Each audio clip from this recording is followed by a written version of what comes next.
வணக்கம். இந்த திரைப்பட வினோதங்கள்னு பார்த்தா, திரைப்படத்தை காட்டிலும் அந்த வினோதங்கள் ரொம்ப நல்லாயிருக்கும். அதுலேயும் தமிழ் சினிமாவின் கதை அப்படின்னு அரவிந்தன் நாராயணன் எழுதின புஸ்தகம் சரி, தமிழ் சினிமாவின் வரலாறு அப்படின்னு ஃபிலிம் நியூஸ் ஆனந்தன் அவர்கள் தொகுத்திருக்கக்கூடிய அந்த புத்தகம் சரி, பெரிய பொக்கிஷங்க. அதில் படிக்க படிக்க ஆச்சரியமாக இருக்கும். ஒரு காலத்தில் சினிமான்னு போய் உட்காந்து பார்த்தோம், என்னன்னே தெரியாது. அப்புறம் சினிமாவை கொஞ்சம் விமர்சனத்தோடு பார்த்தோம்.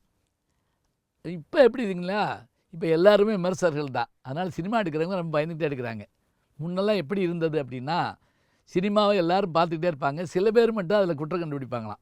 இப்போ ஒரு உதாரணமாக ஒன்று, அந்த காலத்தில் முதல்ல வந்து படங்களில் ஒன்று, கதாநாயகன் வந்து திருமணமாகி தலை தீபாவளிக்கு பெண் வீட்டுக்கு வர்றான், மாமனார் வீட்டுக்கு வர்றான்.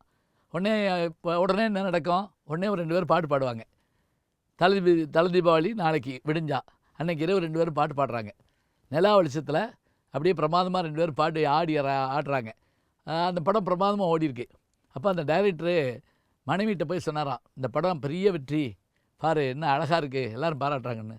அந்த அம்மா கேள்வி கேட்டுச்சான், என்ன பெரிய வெற்றிங்கிறீங்க, தீபாவளி அன்றைக்கி 2 பேரும் பாடுறாங்க, நிலா வெளிச்சத்தில் பாடுறாங்க. ஆமாம், அதுக்கு என்ன, தீபாவளி அமாவாசை அன்றைக்கி தானே வரும், அன்றைக்கி ஏது நிலா அப்படின்ட்டு இருக்கு. டைரக்டருக்கு அப்படியே பாதி உயிர் போயிடுச்சான். ஐயோ ஆமாம், இது என்ன பண்ணுறது அப்படின்னு. சரி விடு, யாரும் பார்க்கல, இல்லை பார்த்து சொன்னாங்கன்னா பார்த்துக்குருவோம். பார்த்தீங்களா, இப்போ இதை கண்டுபிடிக்கிறப்ப இதுக்கான இந்த திறனாய்வுங்கிற விஷயம் வந்து தனி, இது எல்லாராலையும் செய்ய முடியாது. இன்னும் கூட இப்படி வச்சுக்கங்களேன், இது நான் கேள்விப்பட்டேன், உண்மையாக என்னன்னு தெரியல. அருணாசலம்ங்கிற படத்தில் அந்த ரஜினி, சூப்பர் ஸ்டார் ரஜினி அவர்கள் வர்றப்ப எப்போவுமே ஒரு பாட்டோட தான் வருவார். அதுவும் எஸ்பிபி குரல்னால் இன்னும் பிரமாதமாக இருக்கும். இப்போ கூட வந்த பேட்டை படத்தில் கூட அனிருத்தோட இசையில் ஒரு 4 வரி மட்டும் எஸ்பிபி பாடியிருப்பார். அது எப்போவுமே அது ஒரு சென்டிமெண்ட்ஸ் அப்படிம்பாங்க.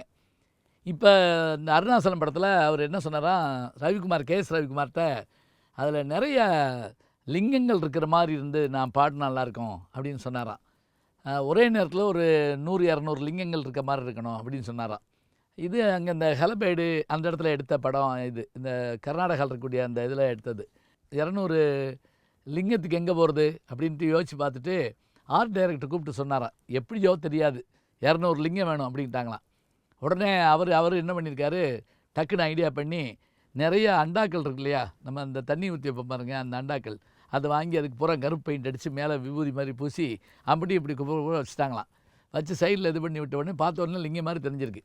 ஏன்னா இப்போ நம்ம சினிமாவில் காட்டுற போது முழு லிங்கம்லாம் காட்ட முடியாது, இப்போ செட்டு போட்டு தான் எல்லாத்தையுமே காட்ட முடியும். இப்போ வரிசையாக வச்சாச்சு. காலையில் வந்து பார்த்த ரஜினி ரொம்ப மகிழ்ந்து போனார். அடேப்பா, எத்தனை லிங்கங்கள் ஒரே நேரத்தில் அப்படின்னோடனே பாட்டு ஆரம்பிச்சிருச்சான். அந்த பாட்டை நீங்கள் பார்த்தீங்கன்னா கவிப்பேரரசு வைரமுத்து எழுதின பாட்டு, தேவாவோட மியூசிக்கில் வரும்.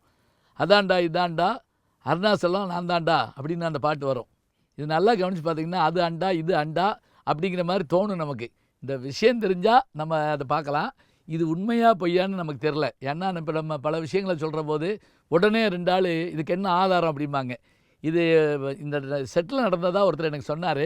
இந்த பாட்டை யோசித்து பார்த்தோன்னே இது ரொம்ப மகிழ்ச்சியாக இருந்தது. இது மாதிரியான திரை வினோதங்களை வந்து நிறைய நம்ம வந்து பார்க்கலாம். ஆனால் படம் பார்க்குறப்ப நமக்கு அதனுடைய உண்மையான விஷயம் தெரியணும்.